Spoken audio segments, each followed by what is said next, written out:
31's Alyssa Martin joining us right now as she was researching this story. A lot of interesting information coming out, Alyssa. The idea that, in theory, these bus routes could change, is that something that is commonplace in school districts?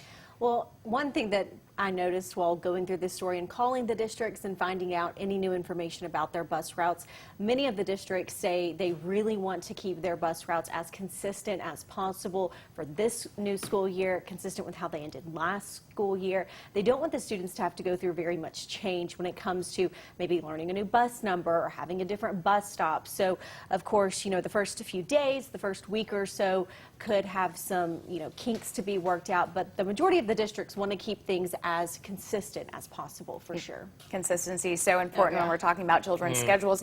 And so what about students and families in surrounding districts? What do we need to let them know? Well, we do, as we mentioned, have all that information on our website, but I want to let you guys know, especially in Colbert County, so over in the Shoals, due to some staffing changes, they are actually having to consolidate several of their bus routes. They were the ones, one of the ones that stood out to me when I was making calls to these school districts. So people who ride the bus in Colbert County, be aware of these changes. They're asking for patience for parents and students and families. Although the bus routes should stay similar to what they ended with last year, they are consolidating at least 6 of those routes. So make sure that you call that school and double check where your student's supposed to be. You know, one of the other things I found interesting, I talked to Alyssa yesterday before I left the station. She was here all afternoon calling districts, looking for bus routes online. And at first I was kind of surprised by the lack of those routes online, but you learned there's a good reason. Yes, which was the main question that we wanted to know. You know, you would think school districts would post those maps just across the board for families